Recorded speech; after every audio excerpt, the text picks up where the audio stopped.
ওয়াসিম রেজভী নাম শুনেছিলেন আপনারা? কেউ শুনেননি? এদিকে লোকটি ডক্টর ওয়াসিম রেজভী নাম শুনেছেন? ও বেটা এখন আর মুসলমান নয়, তো মুসলমান ছিল।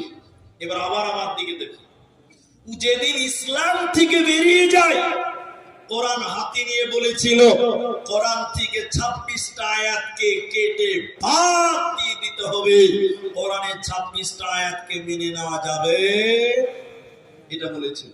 এখন আপনাদের কাছে যেটা জিজ্ঞাসা, আপনারা বলেন তাহলে ওয়াসিম রেজভী কোরআন পড়েছে কি পড়েনি? পড়েছে। আল্লাহ বলছেন কোরআন পড়লে ঈমান বাড়বে। তুমি কোরআন যদি পড়েই থাকে তোর ঈমান কমলো কেন? আল্লাহ বলছেন যাদাতুহুম ঈমানা, ওর ঈমান বাড়বে। কিন্তু ওয়াসিম রিজভির ঈমান বাড়লো না কেন? এক কথায় উত্তর দিব, উদাহরণ দিয়ে শুনেন। সব মানুষের ঈমান বাড়বে না। বলুন, সব মানুষের ঈমান? যেমন আপনাদের এই যে রাস্তাতে একটা গাড়ি চলছে, খুব চলছে, এই জঙ্গিপুর থেকে লালগড় পণ্ডিতপুর পর্যন্ত অনেক চলছে, 3 চাকা গাড়ি। গাড়িটার নাম কি? টোটো। টোটো কি আপনারা বলেন? টুকটুকি। কে বলছে চেন্নাই? এখানে তৃণমূল বিজেপি সব ঢুকে গেছে নাকি? কে বলছে টুকটুকি, কেউ বলছে টোটো, আবার কেউ বলছে চেন্নাই। আর আমাদের দেশে কি বলে জানেন? আমাদের দেশে বলে পিলপিলি। এটাও শিখেলেন, কি বলে? পিলপিলি। তাহলে কটা না হলো? 4টা হয়ে গেল না? টোটো হলো, টুকটুকি হলো, পিলপিলি হলো, চেন্নাই হলো, 4টা। এই টুকটুকি গাড়িটা ব্যাটারিতে চলে। আপনারা বুক করেন কিসে চলে?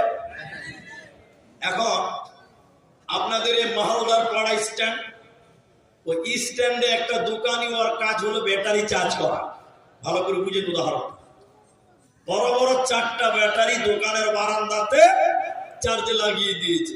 এমন সময় এক মোটা হুঁশ খ্যাপা বুদ্ধি পাগল এই দোকানের বারান্দায় যে বড় বড় ব্যাটারি দেখছে, আর বড় বড় দেখছে, বলছে দোকানদার ভাই, এই বড় বড় প্লাস্টিক কি হচ্ছে গো ভাই? কত খ্যাপা, ব্যাটারিকে প্লাস্টিক বলছে। দোকানি দেখছে যে খ্যাপাকে আর কি বুঝাবো যে কোনটা ব্যাটারি কোনটা প্লাস্টিক, কিন্তু বুদ্ধি কম, পাগল। দোকানি বলছে এই প্লাস্টিকের ভিতরে কারেন্ট ঘুরছি রে, বাড়িতে লাইট জ্বলবে, টোটো চলবে, ফ্যান ঘুরবে। খ্যাপা মনে মনে ভাবছে যে প্লাস্টিকেও কারেন্ট ভরা যায়। খ্যাপা হলেও এটা ঠিক বুঝেছে, প্লাস্টিকেও কারেন্ট ভরা। বলছে হ্যাঁ যায়।